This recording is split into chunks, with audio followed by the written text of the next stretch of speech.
اصحابي وحبايبي مملكة الجميلة العسل اللي دايما داعميني ودايما في ظهري، ربنا ما يحرمني منكم ابدا. ان شاء الله النهارده هنعمل كفتة الحاتي. هنعمل الكفتة المشوية بتاعت الحاتي. تمام.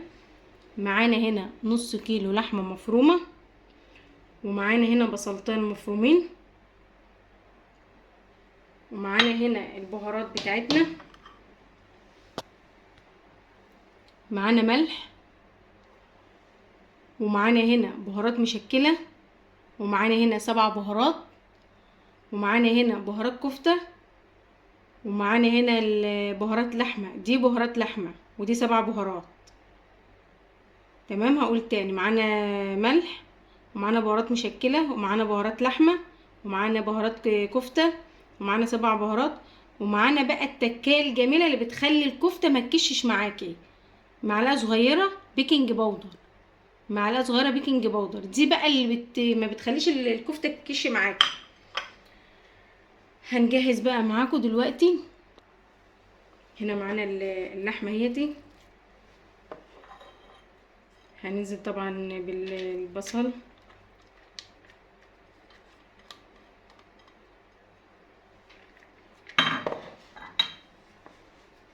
تمام، وهننزل بالبهارات بتاعتنا.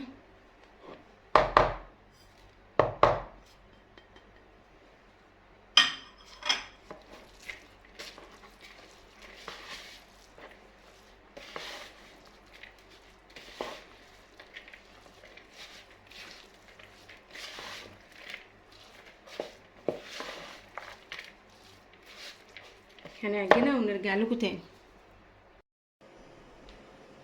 حبايبي رجعنا لكم. هنصبع الكفتة ونرصها في الصينية. هنصبعها معاكم ونرصها في الصينية. هندهن الصينية شوية زيت.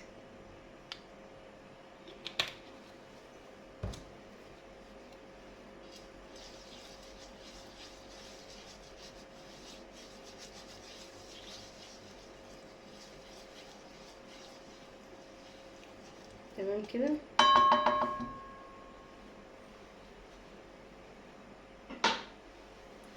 هنصبعها طبعا. انتوا عارفين انا بصبع الكفتة على ايه؟ بصبعها على المسن ده نضيف وجميل ومفيش في اي حاجة. بصبعها عليه عشان الكفتة ما بتكون عندك فراغ من جوه ما شاء الله بتستوي وبتبقى حلوة. نصبعها معاكم اهي.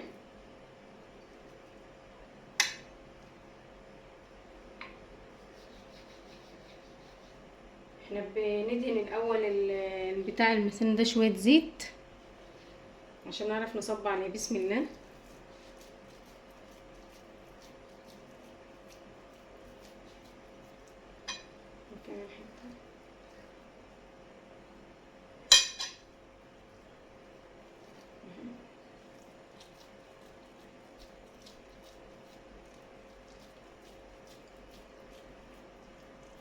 هنا انا بصبع معاكم اهو.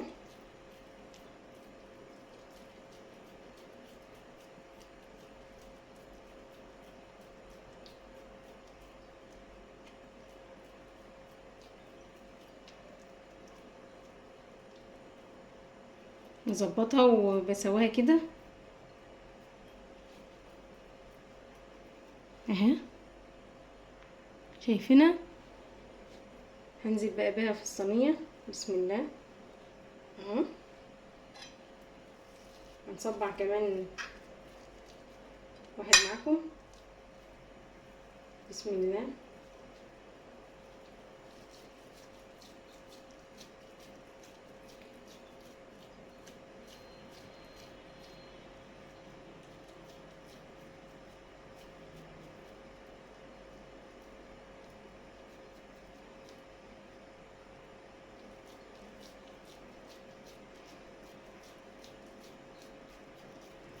اهو.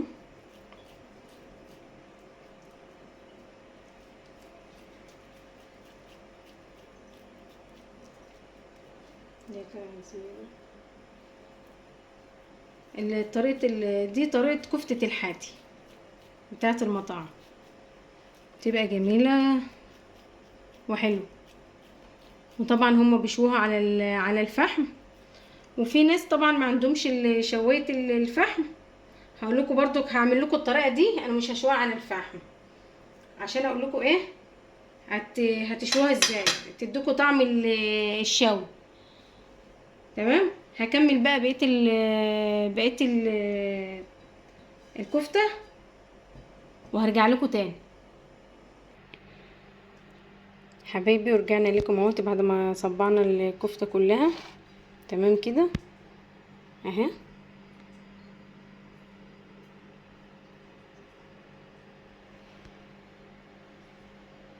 تمام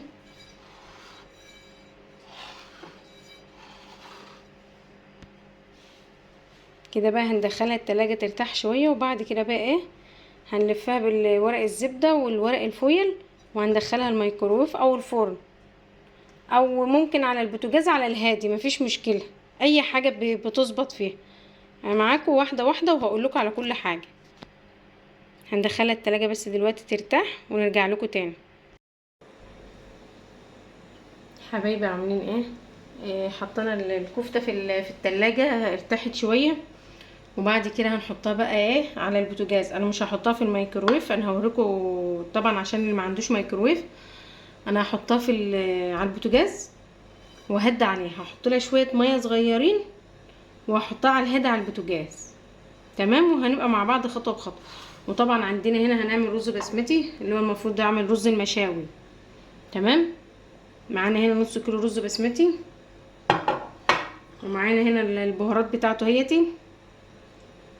معانا هنا كركم، ومعانا هنا بهارات مشكله وكزبره، ومعانا فلفل اسود، ومعانا قرنفل وحبهان وورق لوري، ومعانا قرفه خشب، ومعايا الليمون المجفف.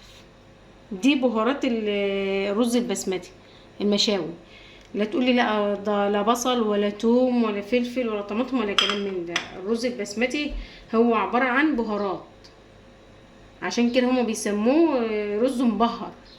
تمام. هنحط الكفته على النار ونرجع نعمل مع بعض الرز البسمتي. خليكم معانا حبيبي. معانا هنا ده هنقول تاني، معانا هنا نص كيلو رز بسمتي، يعتبر كوبايتين كبار.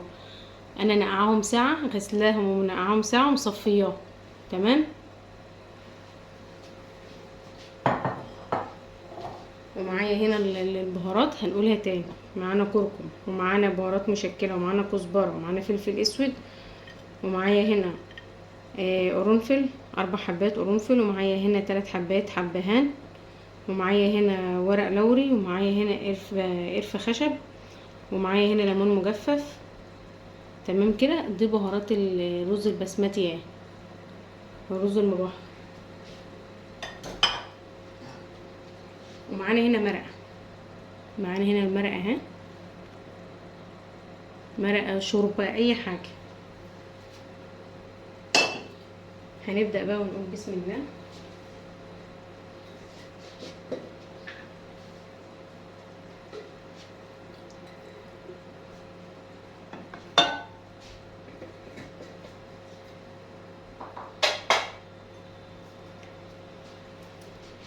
هنحط شويه زيت.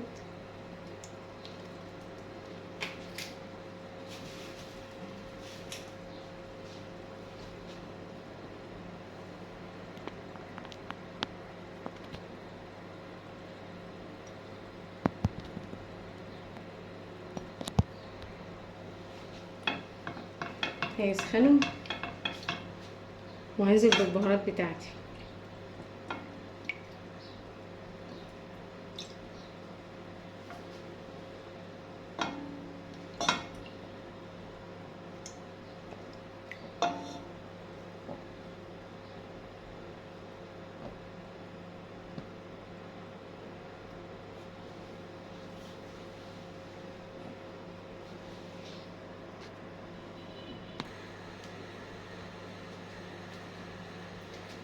هنا معانا الزيت سخن اهو. هننزل بقى بالبهارات بتاعتنا تتحمص. هتتحمص وهتنزل الزيوت اللي فيها.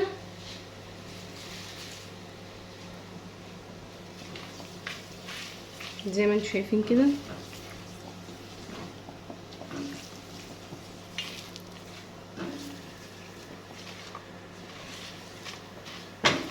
مجرد بس ما تتشوح كده وتتحمص كده في الزيت، هنزل بالرز، وبعد كده هنزل بالمرقه بتاعتي.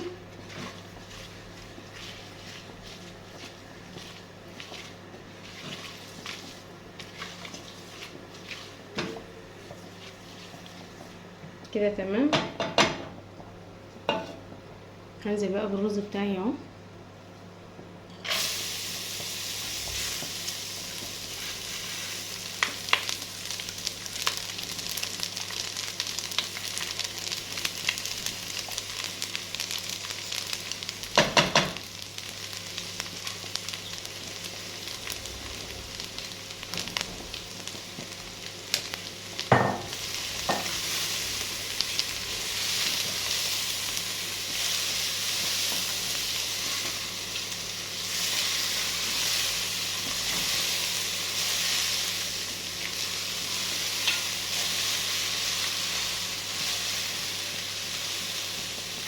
بشوح الرز شويه علشان يشرب الرطوبه، عشان الرطوبه اللي فيه تروح. بعد كده هنزل بالمرقه بتاعتي.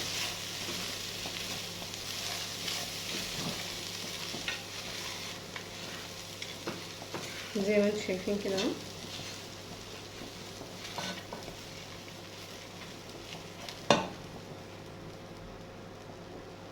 هنزل طبعا بالمرقه بتاعتي اهو.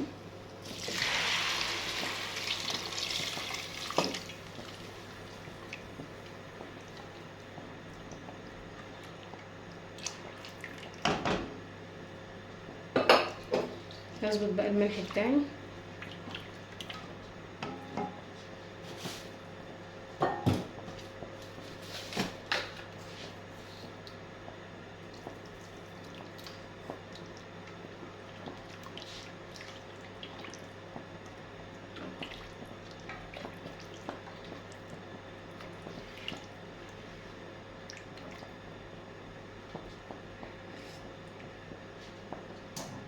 عايز كمان شويه ملح.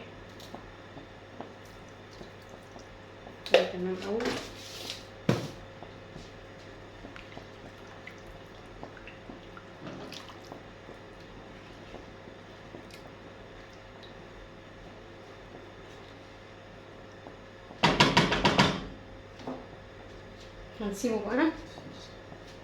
هنسيبه يستوي بقى مع نفسه. بعد كده هنهدى عليه. تمام. يقلب بس وهنهدى عليه وهنرجع لكم تاني. هنا الكفته معاكم اهي على النار اهيتي، يا دوبك لسه هتقلب اهي. هنسيبها بقى لما تستوى ونرجع لكم تاني. هي كده كده نزلت ميه، انا حطيت لها ربع كوبايه او اقل من ربع كوبايه ميه، بس هي كده كده نزلت ميه ليها برضو. هنخلص بقى ونرجع لكم تاني.